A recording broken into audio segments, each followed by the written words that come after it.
Okay, so welcome to the first Facebook Live from the URBACT Secretariat Paris. Today we're discussing with Adele, who is Project and Programming Head of Unit, about the 20 action planning networks which are now finishing. URBACT is a European territorial cooperation program that enables cities to work together to develop new and sustainable solutions to major urban challenges through networking, sharing knowledge, and building capacities for urban practitioners. Adele, I've got a few questions for you. Okay.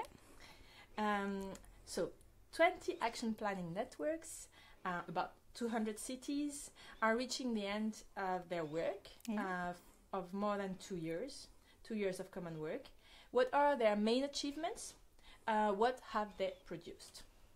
Well, actually, they've produced really loads of stuff. We're really excited, actually, that these projects are now coming to an end. The first round of our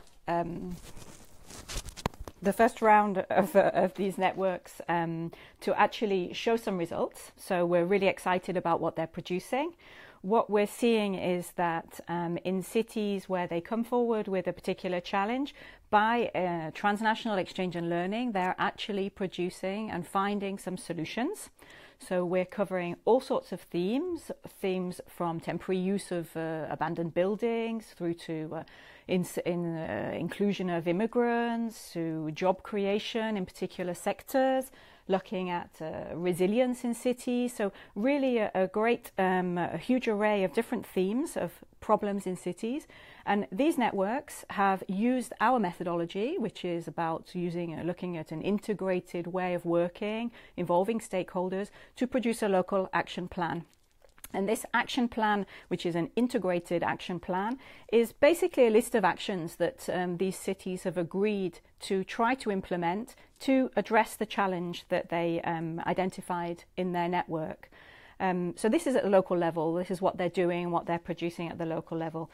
At the network level, they're also producing some interesting results, and these are more things that are linked to policy recommendations, so how other cities can take and learn the lessons. We have really some great innovative products actually coming out of these networks, which is a new innovation in the URBACT program.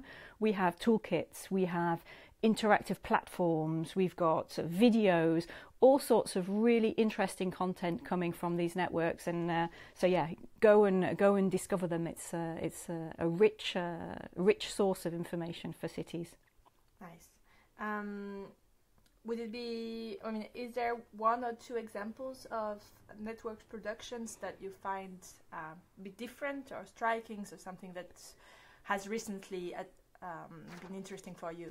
Yeah, they're holding their final conferences now, so we're discovering these things as we attend. But one of the really interesting outputs that's come out from projects is this interactive platform that was produced by Retail Link, which basically maps all of the within the city, all of the different let's say shops and resources within the city, and you can use it basically as a tool to identify where you have vacant space and to see how you can use that space. So that's one of the kind of newer things that we have.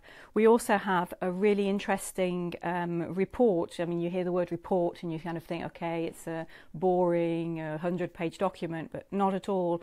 A really interesting document from the Refill Network, where they are identifying excellent case studies from the cities, which are easy to read, simple, and quite interesting, I think, for cities to delve into and see how they can reuse them.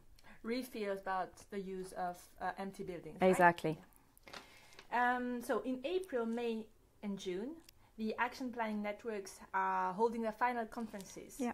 And they're introducing their results to an external audience.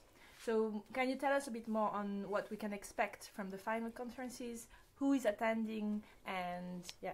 what's happening now? Okay, well, as I said, we're right in the middle of these final conferences. Roughly half of them have taken place, and we're now attending the other half. There's no standard format, actually. They're all very different. So often the theme plays on how the final conference is organised, but ultimately, all of them aim to give a flavour of the journey that these cities have had over the last 2.5 years to try and co-produce and find solutions to the problem that the challenge that they had in their city. The final conferences actually are the culmination of all of this work over the last 2 years. So it's the ideal opportunity for them to promote what they've been doing. And when you want to promote what you've been doing, it's really important to have politicians in the room. And many of these final conferences are the place where you will find the politicians, the decision makers actually, who can help the cities to implement what they have designed in their integrated action plan. We also have the stakeholders, because it's really important in the URBACT programme. Part of our method is this bottom-up approach, so making sure that the stakeholders are involved actually in designing these action plans. So having the stakeholders there in the final conference is really important. It's a buy-in for them, and it also gives them a sense of achievement actually to see what they've managed to produce. So having those, also clearly you have policymakers in the room, and if we're lucky, we manage to get somebody from the European Commission, or at least for somebody at EU level, who will come to listen to some of the interesting cases and results that we've developed. I think what's also interesting is that some of the networks have managed to link their final conference to a bigger event, and this is something that is really gives them a much more bigger visibility on a European scale. The example being, I mean, there are several examples. One example is City MobileNet project led by a German lead partner. They're linking their final conference to the European Sustainable Urban Mobility Conference in Cyprus, if I remember correctly. Great. And we've had the participation of different mayors already, and more are coming. That's great. There are plenty of conferences all throughout Europe. But I mean, I'm here in Paris. I can't travel everywhere, and I can't be at several places in the same time, because next week I think there are many final conferences at the same time in different corners of Europe. How can one access the knowledge and the input from the networks? And especially if one is not able to travel everywhere. Well, yeah, I mean, even we're not able to travel everywhere. We can't be in 2 places at once, even if we are extremely resourceful.